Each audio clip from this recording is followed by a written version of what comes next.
Last year, we checked in with the University of Denver head coach, Jamie Franks, and we made great inroads into the DU men's soccer program.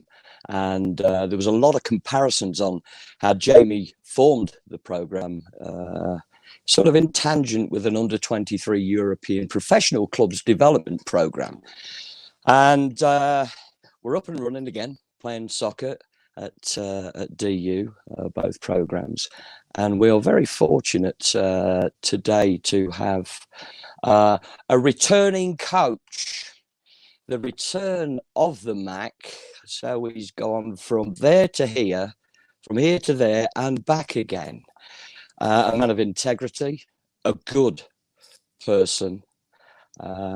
Please join us, Masaki Hemmi. Welcome to Sporting Denver, and thank you for your time. Yokoso.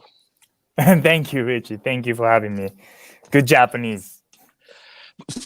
Well, got a little bit of help, so Genki desu ka? How are Genki you? desu. I'm good, thank you. Genki desu. Thank you. What? You're back from there and back again, and associate head coach. So currently, what does that look like for you on a daily, weekly basis, Mac? Obviously, like watching over the team and making sure overall operation of the team is going smoothly, but it's just probably slightly more elevated from my former role as an assistant coach. You could probably look at it more of a organizational view and making sure that we're getting better every day. So you have hands-on most of, if not all, of the operational tasks and as the organization go. Are you still out on the field coaching as well as part of your job? Yeah, right. I was going to say, we need you out there, mate. Yes. On the field, obviously, more. As an assistant coach, quite a bit of obviously training sessions and things like that, but more just to be on the same page with Jamie and making sure that the team is doing well, making sure that the staff's on the rest of the staff's on the same page, and as well as the players, and making sure the communication flow is well, and everybody's being coached and making sure that they're getting better every day. So you're pretty much the link to the whole family coaching team. Is that correct? You've got to.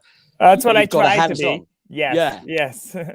Well, I know you are. I get good reports back anyway. And do you feel the same thing in terms of, Jamie has created that environment and he's brought in, I would say, a family, a good connection of coaches to create that. Maybe not so much what I said European, because obviously I'm European, mate, but that high-end professional approach in that sort of under 23, maybe under 24 scenario. Yes, Jamie does a fantastic job of just keeping the organization and making sure that the people that come into the organization has the right mind and trying to get trying to be the best version of themselves every day. That's staff included.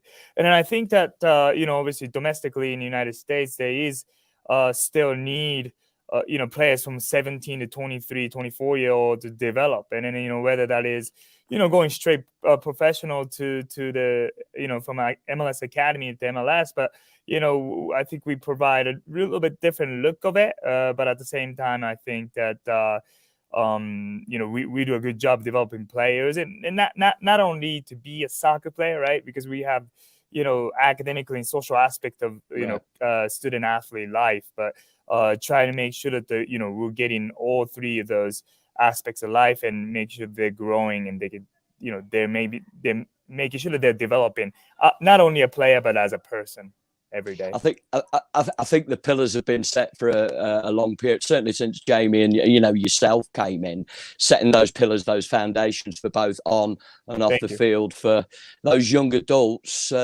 graduating to progressing to later life. When you're looking for players, Mac. Yes. Just from your perspective, and we can't go into the politics of the NCAA, but what do you look for in a player when you're out there to maybe recruit them to the program, Mac? Obviously, the pure natural talent of a player, it's Sure. easier to spot when you're watching a game. I think what we do best is, we're trying to, because college soccer is a little bit different. It's you're recruiting a player, maybe junior or senior in high school, and then they come in as a freshman. If you're not redshirting, you have 4 seasons, and if you redshirt, you got 5 years or so. So if the total of 6 to 7 years, you're committed to that person. So you're not only looking at where they are right now, but more importantly, what they can become.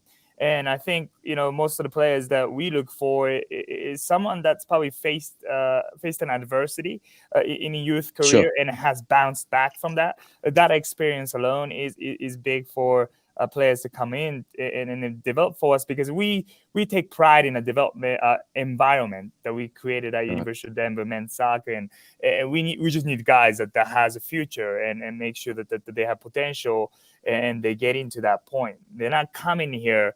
They're not coming here and then staying the same, making sure that they're developing. So over time, when you're recruiting, first game you watch, okay, you have an idea of the player to see what they can do on the field, but next time you see him, how are they developing as a player, from the first time you see him to maybe 2 months into recruiting, or 6 months into recruiting, or a year into recruiting.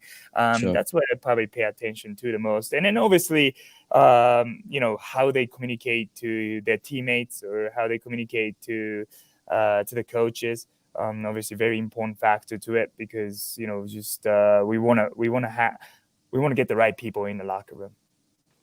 That makes perfect sense, and I think not only is the program wonderful and attractive for bringing those those freshmen in to evolve into good players, better people.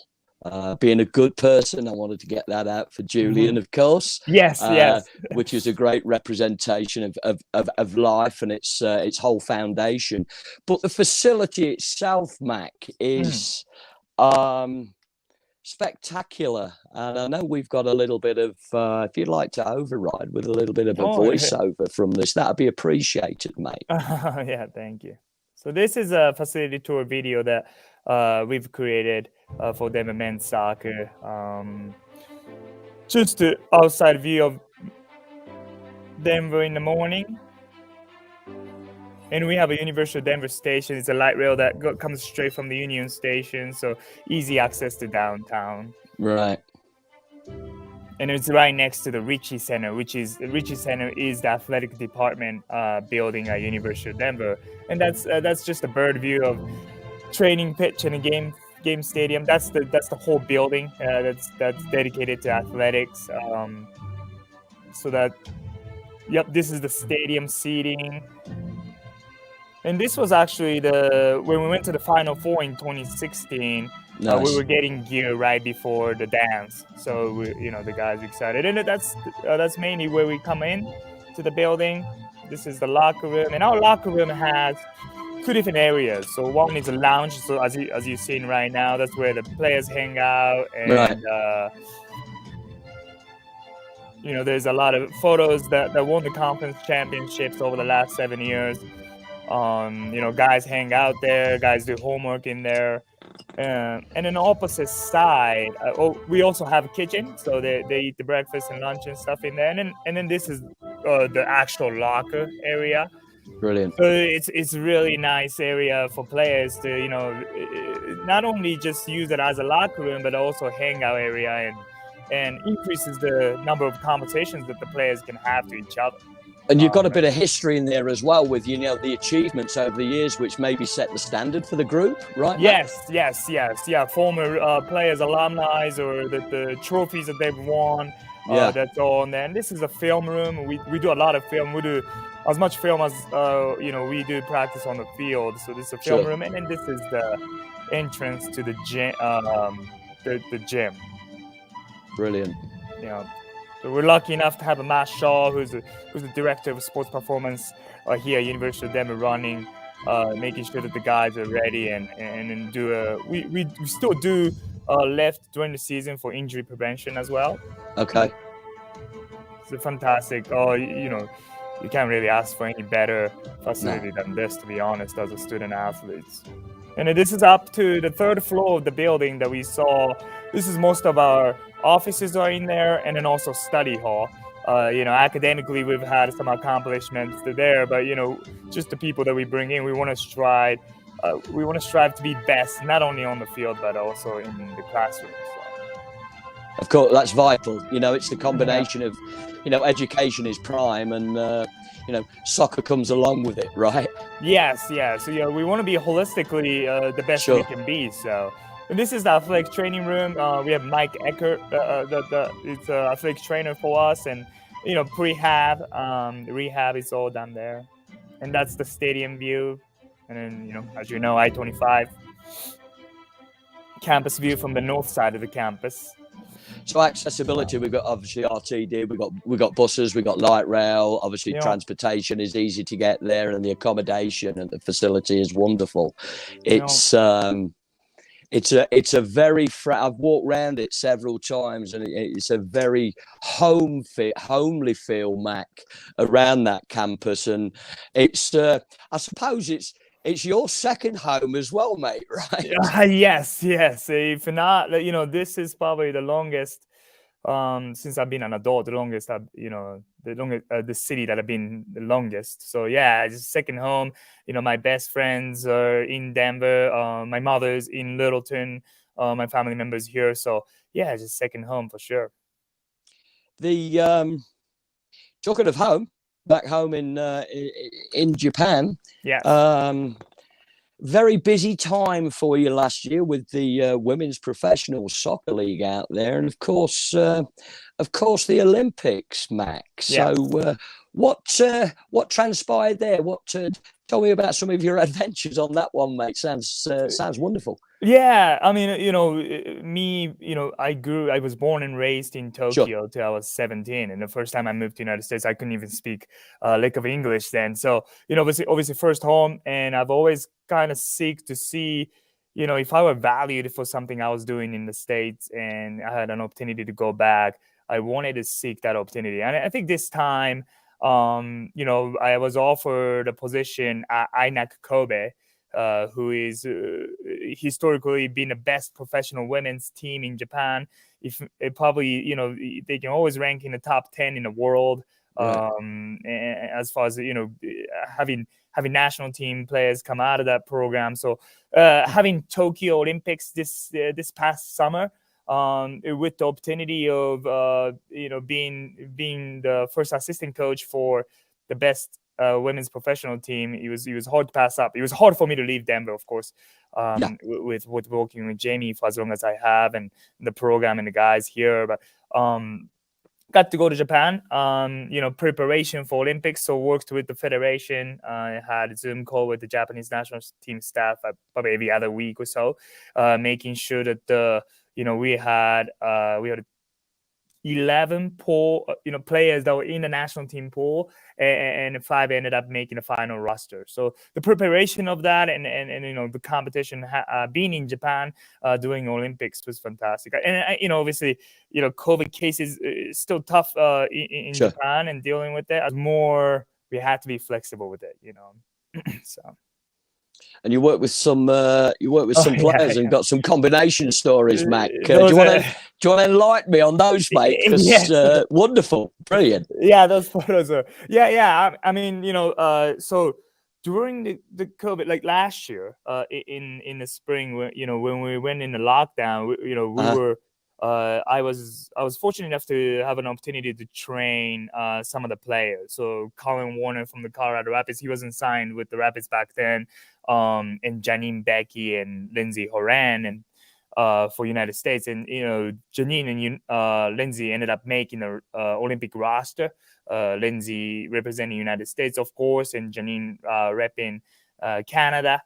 And I was coaching in Japan. 5 players make it into the Olympics, and the first opponent Japanese national team played was Canadian national team. Right. So it was surreal to me, having an opportunity to coach in Colorado, knowing Janine and seeing her play against our players in Japan was a surreal experience. And Janine and I talked quite a bit during the event, trying to give as much advice as I can from my standpoint. And she ended up winning the gold medal with Canada. And when I got back in August, she was back from the Olympics right before her leaving to Man City. We were able to go to dinner with Colin and Marco Anthony Kay from the Rapids. So we were just celebrating her gold medal. Isn't Colorado, DU, Tokyo, the Olympics? Is it? I don't think there's anything quite like the game of football, soccer, that can connect those people across the globe and end up in a situation where you are. It's very, very unique, Mac. How did you feel when you were watching those games, mate? I mean, it was surreal, right? I mean, looking at it, I always pinch myself, but it's just without soccer, I would never be where I am today. Obviously, me coming from Japan, not knowing English at all, to I moved to this small town called Carlsbad, New Mexico. I was the only Japanese guy in the whole high school, and probably without soccer, I wouldn't. It was going to be hard for me to make friends in the beginning, and then fast forward to now, just with all the people I've met along the way, I just cannot, I can't, I'm so fortunate to be able to meet as many people, the quality people as I have. So I'm just one lucky guy, I think, through that process. When did you get it in your blood that your soccer was your gig? I know, I assume you're quite young. Back home, Tokyo, growing up. What did it look like then, growing up, playing soccer? Team, playing on the streets, bit of urban soccer, or in Japan, organised? Yeah, when you're great. There you go, mate. That has stolen several people's hearts. I can give you that right now, mate. Yeah, that was when I was 6 years old. So that's right in middle of Tokyo. So, I don't know why I was angry there, but no, obviously different style of football. Just really. A lot technical, probably less transition happening, less actions around the box, but you really box to box. It was very technical. It's slower, so the game moves phases. So a lot of decision making happening on the field allowed me to really, up until 17, I think that I was on the ball quite a bit. I grew up in Tokyo, not a lot of space. So, if you're growing up playing for Real Colorado or Colorado Rapids, for that matter, like you have a full field to play. Every team has a game, field to train on. In Japan, it wasn't like that as much, and you were try to find any way possible to train. So we were underneath the highway. There was a small futsal field. We would jump in and play, or things like that. So soccer was already big in Japan. There's a lot of big population football followers. A lot of players play. Futsal is big, so a lot of tidy, small-sided games. But I think that allowed me to have the technical ability that I was always confident. That I had confidence about my game, so that had helped me my playing career for sure. And of course, in coaching, I take pride in coaching the details of the technical ability of each of the players. Sure, and you can bring different culture styles of football to the game as well with your experience through that. So, growing up, playing the game on the streets, little market squares or in the underpass, to get that, we used to chalk out the lines in the middle of the road, and somebody would stand at the top of the road and tell us if there was a car coming. So that's the bloodline, the grassroots of the game. And as that led on, Mac, you've gone to play for a few teams in a few different countries, of course. So what did your playing career look like, and what position did you play as well, mate? So I grew up always being an attacking midfielder. I've had a little bit of games, playing out wide too, but mainly in the 10. I grew up playing. and obviously, I went to school at Colorado School of Mines first, and Sure. transferred to University of New Mexico for a short time, and then I actually came back to Mines for my final year. After I was done with that, I was invited to Colorado Rapids preseason, and I spent about probably 6 months until the summer transfer window with Gary Smith and Steve Guppy in charge at the time. Right. But then I was released then, and then I got to go to a few countries. I knew right away that I wanted to experience soccer overseas, and I think at the time as a player, I was trying to look for any team to play for, but at the same time, being able to speak English, I knew I could take myself outside of the United States and try and play. So, Sure. I got to play in Germany one season, and I got to play in Puerto Rico one season. I got to play, in Latvia for one season. Yeah, that's the team right there. And then obviously ended up, my last team was the Rochester Rhinos, playing in the US. So I was able to come back and play domestically in the United States also. But just my experience in Europe and in Asia, playing in South America also, just have more ideas about how they approach the game and how they appreciate the game, and then also have more even appreciation when I'm back in town, of course. I mean, at the facilities that Denver that we just saw, if you go to European countries, outside of probably a top Premier League teams, we'll probably definitely have the better facilities here at Denver than those teams, in my opinion. So, have an appreciation of that, and using all the resources. We try to maximize our efficiency as an organization also. But I have different views to it because I have those experiences. Yeah, obviously you mentioned Germany. We associate, the German national team and the clubs as, a talented machine and very, very technical and tactical. What was your experiences like? I know a few people in the smaller countries that are probably not world dominating and far from it, but when you go to Latvia, etc., and looking at Estonia and the smaller countries, I've found that they are extremely talented, technical and tactical as well. Mac, did you experience that when you were there? Yes. Germany was a little bit different than Latvia, of course, but the Latvian, Estonian, those players, and in that league was, I played in the first division over there, but there are a lot of players who were seeking to go to the next level. Right. So, there's the top goal scorer from that league that year went to CSKA Moscow and played for CSKA Moscow. The next year he was starting for that team. So there's a lot of players that were just high profile, just was probably, 18 to 23-year-old trying to make it there.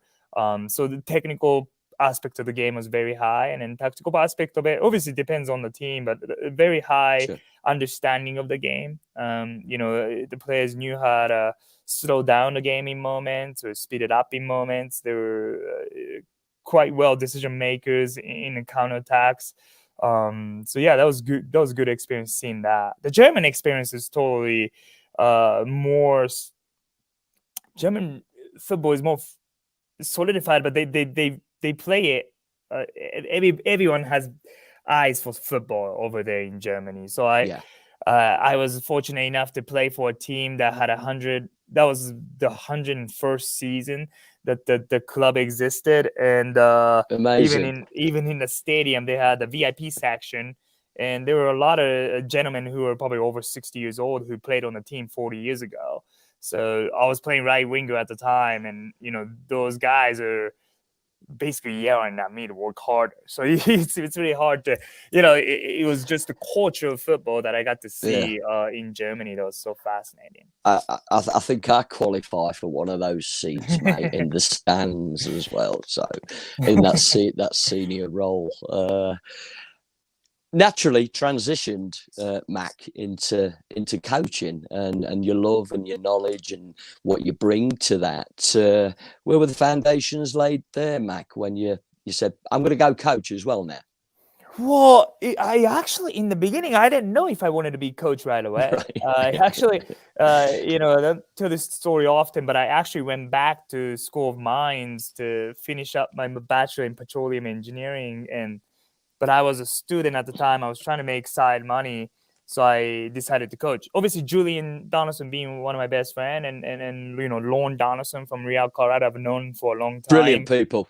Yeah, a fantastic family, and they invited me to just come coach to see. And Lauren has always told me that I should get into coaching. And when I got into it just light bulb turned on. It just was everything that I was doing, I was getting fulfillment. The players developing. I mean, I started coaching a 9-year-old team at the time, so just like everything I said, they were like a sponge. So them getting better as a player and people were a very fulfilling experience for me.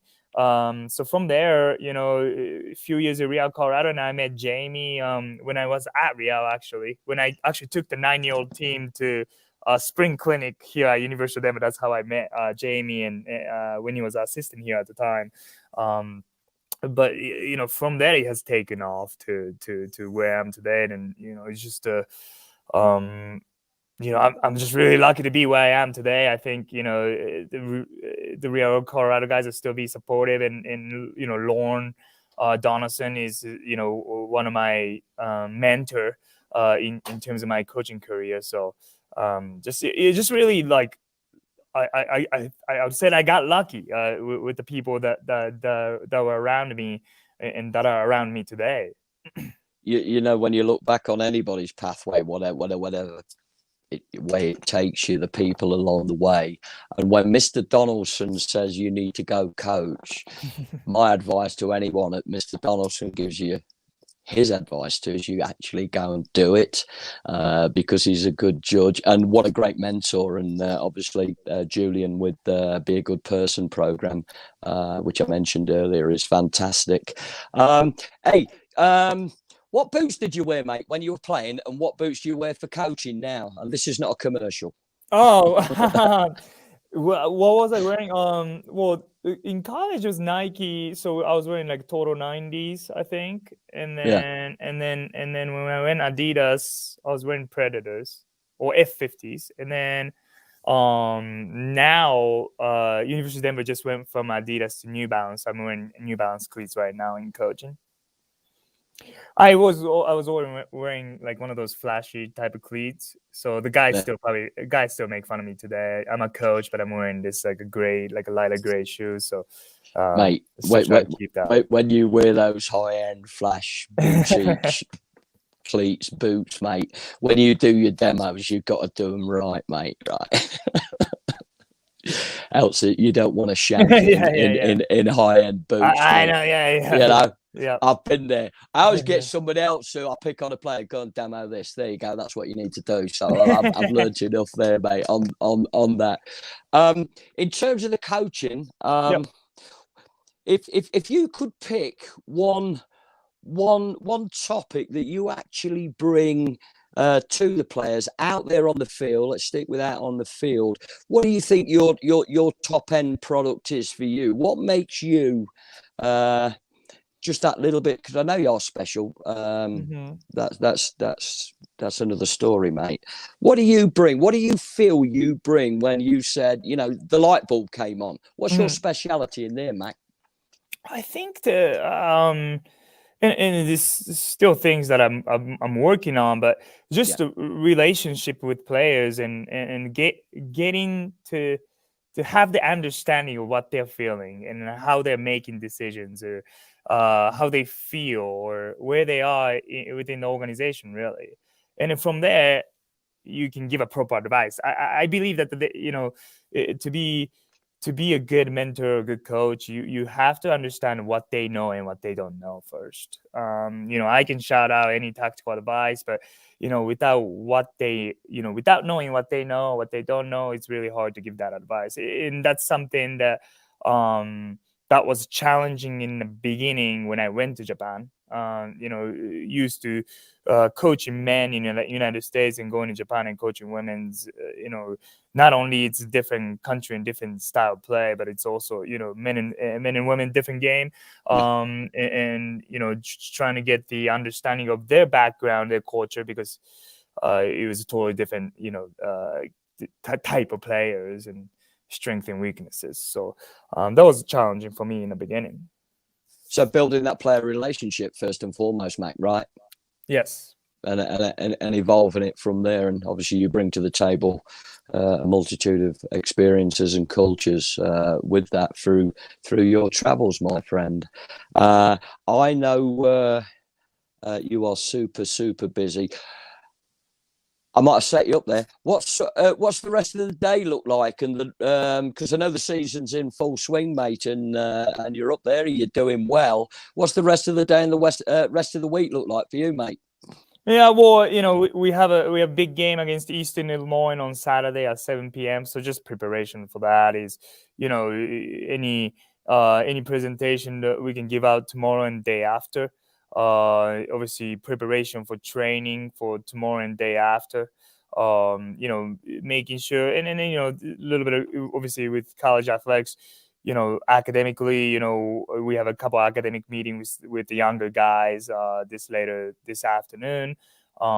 Just a couple recruiting calls this afternoon also. So just getting a lot of things on the checklist, but just getting those down and making sure that we're prepared for the game on Saturday. And it's not like a job, is it? It's like a lifestyle, right? Yes. Well, yeah, like I don't really see it as a job, and I think, no. Yeah, I think I became I wasn't full-time at Real Colorado. I became full-time for the first time when I took the job at University of Denver, and I think Jamie, from first time I met him, we got along about just the view of the organization and view of football and just values in life.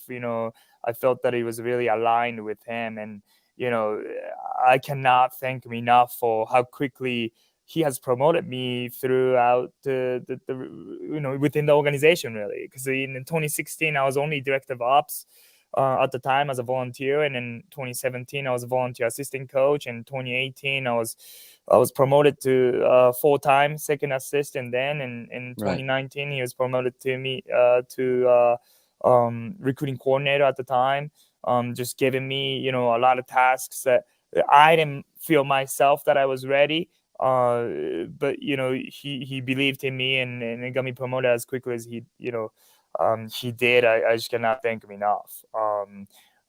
Just the growth happened, and just I'm just so fortunate to experience how much I am experiencing today. So, Mac, thank you for joining us today. It's certainly appreciated, but I can't let you go without doing a quick fire 5 questions. Yeah. Just to on the fly, mate. Okay. So, my first question is the most important on this one. One, have you ever tried proper fish and chips, and do you like them? I won't be offended, mate. Yes, and I do like them, yes. We'll move on swiftly. Brilliant. Top man. If we ever buzz over to the UK, fish and chips are on me, mate. All right, perfect. Talking about, the fanatical Japanese football environment, male and female. Do you have a team back home in Japan, mate, that's your team? Obviously, on the women's side, it's INAC. Yeah, right. Just, with the experience. On the men's side, FC Tokyo is probably the team that I saw growing up and watched the most. So that's probably the team. They play in Division 1 J League. So that's brilliant. If you know anybody that can get me a scarf, mate, let me know. I'm trying to. I'm collecting. Oh yeah, okay, for sure. Top man. I'll pay the packaging, mate. So there we go. A team overall that you would, as a coach, and maybe a little bit of heart and soul with it. Is there a team in particular at the moment that I like to watch those? They're my group, and that's my team at the moment, mate. I do watch a lot of Chelsea. Yeah. At the moment, it's Manchester United probably I watched growing up the most. Yeah. But quite frankly, I think just the system of play and just as many games as I'm watching, I'm trying to learn from those games. So like more games you watch on that team, you probably get more attached to it. And so it's probably Chelsea is what I'm watching the most. I do like Wolves. I don't tell many people, but I like watching Wolves quite a bit too. Brilliant. I won't even go down. I watched them in the 1970s, mate. They were class, mate. So there's a bit of culture. I can get you Wolves tickets if you're ever over there, mate. Okay. So let me know. Player, one male, one female. Player, all time. Who's your players, mate? On the women's side, I have to say Homane Sawa from Japanese national team, won Ballon d'Or, former INAC Kobe.